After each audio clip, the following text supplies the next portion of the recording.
It's difficult not to become excited over anything that involves cards and the name Richard Garfield. The creator of Magic the Gathering having a hand in Roguebook definitely sets some lofty expectations, especially given how many great games already exist within the genre. Roguebook is a familiar story with fresh ink. Every time I review a new deck builder, Abbee always comments that it looks like Slay the Spire, and she's usually right. But most of the time they have a large quirk that sets them apart, and Roguebook has several.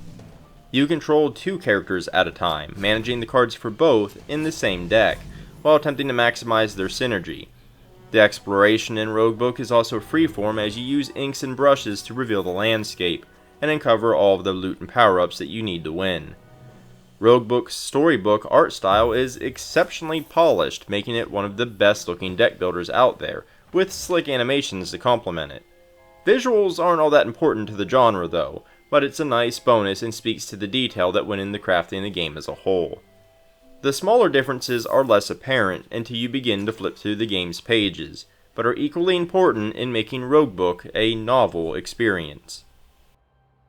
The gameplay loop will feel familiar to fans of the genre. You go through a series of battles, building a deck and starting over if you lose. Each run can unlock new cards and items, and Roguebook follows the standard deck builder formula. Each turn you have a base of 3 energy to spend on cards, and any unplayed cards are discarded. However, Roguebook's inkwell goes far beyond the basic table of contents that the genre is known for. You control 2 characters at a time in Roguebook, each one with unique abilities and cards, and you have to manage a deck containing both. The advent of 2 characters puts an additional spin on the genre, as the characters' positions can be swapped around during battle, with the character in the front taking damage from the attacks. Many cards and the characters themselves interact with this positioning mechanism, with many effects triggering when the characters swap. Others are more powerful or cost less depending on how the characters are aligned. Shara deals more damage at the front, while Sirocco gains additional block, for example. One character going down doesn't mean the end. Instead, the other character has a chance to revive the other, and 2 useless wound cards get added to the deck as a penalty. The dual character dynamic and positioning mechanism gives Roguebook a very distinct feel from most deck builders. It requires a different kind of strategy in both deck building and combat, and it truly works well. Pairing up 2 of the 4 different characters, 5 with the DLC, makes for a variety of potential synergies to explore, and that too is a lot of fun. Despite first impressions, Roguebook is not a plagiaristic Slay the Spire, and is a clear example of why you should never judge a book by its cover. Roguebook's other defining feature is how the game handles exploration. While most deck builders have you choose between a set of random paths, Roguebooks is more open. You walk around the blank pages of a storybook where only the combat encounters are unveiled. You can't walk on the empty void, but instead use brushes and a variety of ink to paint your paths and uncover the treasure. It's nearly impossible to uncover the entire map of each stage, but getting the most out of your ink and brushes is incredibly important. Everything that makes you stronger is hidden within the pages. New cards, enhancing gemstones, and other buffs all must be found. Unlike most deck builders, you do not earn cards in combat. You are instead rewarded with gold and inks. Card shrines have to be found and paid for, each one giving you a choice of 3 cards. This small change alters the dynamic of how you approach combats, as most of them are entirely optional. However, they are needed to fund your exploration in order to take on Roguebook's challenging boss fights. The deck building itself also turns standard conventions upside down. In most deck builders, it usually makes the most sense to keep a thin deck of your best cards.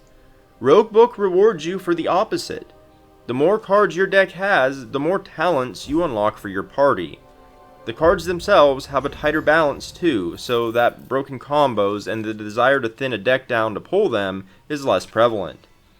I'm as terrible at cutting cards from a deck as I am at cutting words from my reviews, so I often have a rough time in deck builders. It's refreshing that Roguebook not only allows, but encourages my hoarding nature. Roguebook offers you a shocking amount of choices about how to progress through its pages and how to alter your playstyle. Cards are the most obvious factor, but each character and the party itself has a set of semi-randomized talents that are unlocked when your deck size hits certain thresholds. These can have a significant impact, such as increasing Sirocco's passive block or lowering the energy cost of ally cards. Ally cards are another unique aspect of Roguebook that places allies onto the field that remain in combat with various effects that can range from simply attacking to buffing your characters. Gemstones can be slotted into individual cards for a variety of improvements, such as drawing a card when you play it, extra damage, and a whole lot more. You always have access to a store to spend your hard-earned gold, and you can transmute old cards into new ones by finding an alchemist on the map. Your options within a run are always wide, but it's almost paradoxical because your strategies will never be as focused as they are in similar games. On the contrary, Roguebook is far more about adaptation than selecting a strategy at the outset. Roguebook is very random. Even if you maximize the efficiency of your inks and brushes, what you uncover is still largely luck-based. The fact that you are also managing cards for two characters in the same deck also stymies you from pursuing a narrow-focused strategy. Synergy is important, but playing well means finding ways to make the best choices with what you're dealt. Randomness affects all deck builders to a degree, but in Roguebook, you're unlikely to ever hit a stride of specific cards, because the existence of two characters dilutes the pool of options significantly. By nature, deck builders tend to have a lot of replay value, but I particularly enjoy Roguebook's implementation of its epilogue levels. If you're familiar with the genre, you will know that most deck builders have an Ascension-style difficulty once you win a run. Each level steps up the challenge in some way. Roguebook takes it further and offers a variety of modifiers that you can choose to enable. It's similar to the Pact of Punishment in Hades. These modifiers change aspects of the game and you choose which ones you want to play with. They might alter parts of exploration, combat, or both, and each one has new unlockable modifiers to earn. The game tracks which ones you've beaten with what characters, and I found that to be a really nice touch. You're rewarded for the additional challenge with more pages. Pages can be spent on embellishments, Roguebook's form of meta progression. Embellishments have a huge impact on your strength. They add new points of interest hidden within the map, increase your character's max health, or even some of their starting cards. The deeper in the tree you go, the more expensive they become. Roguebook lends itself well to people who like to master game systems and the challenges it places in front of them, and I really enjoy it myself. However, I can't help but feel the reliance on playing two characters prevented each one from reaching the same degree of depth found in similar games. That isn't to say the game is shallow, far from it, but the characters feel kind of bland, and the fact that you always play with two can make the game feel repetitive much quicker than I was expecting. The enemy variety also wears thin fairly fast, an unfortunate flaw found in many deck building games. Roguebook's unique take on the tried and true formula of the genre is pretty brilliant. The exploration is always fun. Every point of interest you uncover feels like finding a small treasure, and figuring out ways to maximize your ink coverage adds a nice additional layer of gameplay beyond the combat. The fact that the game outright rewards you for having a large deck is a major boon in its favor, as it encourages a playstyle that's normally antithetical to the entire genre. Managing the cards and positioning of two characters also gives the game a novel feel. Roguebook is a challenging game, partly due to its focus on adaptation. You don't run with a specific build in mind because the game will punish you for it. Instead, it does actually feel like you're building a deck while you play, rather than selecting cards for a deck you'd already built in your mind. However, part of the challenge can stem from randomness. One example is the importance of fairy shrines that grant you additional energy. If you don't find many of them, despite maximizing the area of the map you uncover, it's a swift kick in the shin with little you can do about it. The characters are far less interesting than I would have hoped, considering there are only 4 of them. The 5th character, Fugaro, is from a $10 DLC, and has more unique mechanisms than the other ones. He was definitely my favorite, but that's a sour pill to swallow. Despite its flaws, Roguebook is still one worth opening, as it's filled with ink that paints a much different picture than its cover would suggest. It turns many common deck building conventions upside down, making for an enjoyable, fresh experience in a crowded genre. Roguebook is in a very strange place for me. I love so much about it. The fact that it encourages larger decks, the strategy of 2 characters that move front to back, and its freeform exploration. Ascension levels in games like Slay the Spire or Monster Train never drove me to complete them the same way that Roguebook's epilogue pages do. But I just don't have the same conviction to actually play Roguebook to the same degree that I do those games, and it was honestly difficult to pin down why. It's the characters. While Roguebook is full of strategy, its characters just don't have the same degree of mastery that they do in rival games.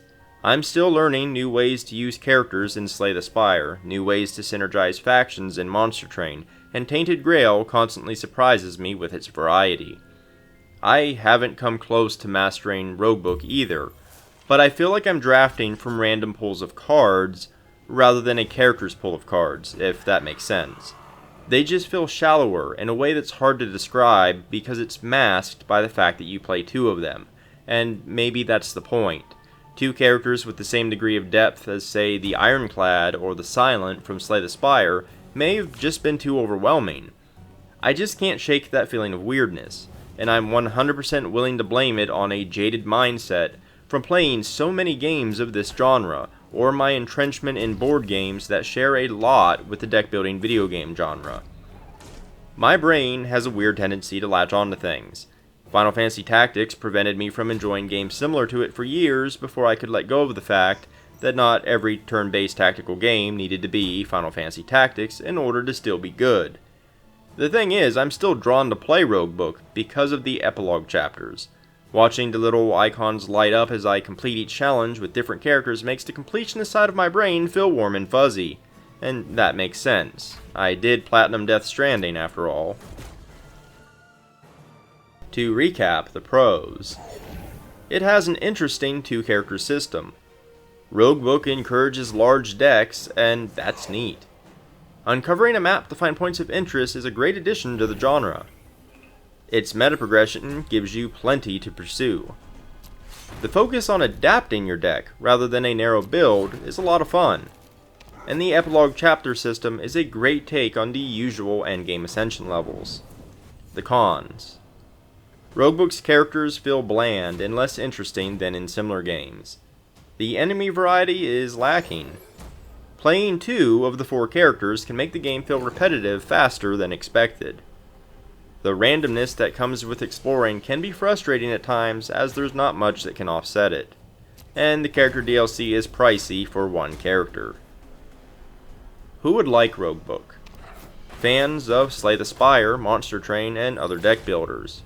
Fans of Faria, as the game is set in its universe. If you always found adding cards to your deck to be more fun than thinning it, you'll like Roguebook. If you enjoy the random nature of uncovering unexplored goodies. You like being presented with a set of challenges to complete. Who wouldn't like Roguebook? If you're sensitive to RNG, Roguebook is even more random than similar games. If you're new to deck builders, the way that the game flips standard conventions upside down might not make it a great first choice. If the idea of starting over when you lose isn't appealing, Roguebook is a roguelite game. If you generally play games on easy, there are no difficulty settings. All of that is Roguebook. Thanks for watching my review. If you enjoyed this video or found it informative, consider liking or subscribing. It helps me out a great deal and really boosts my visibility on YouTube. If you're interested in a review of one of my favorite deck builders, check out my review of Tainted Grail Conquest. It should be popping up on the screen right about now. I've also left several links down in the description below, including links to my new Discord and Patreon, but also a link to my website where you can find the bulk of my written content. In any case, thanks for watching, and until next time.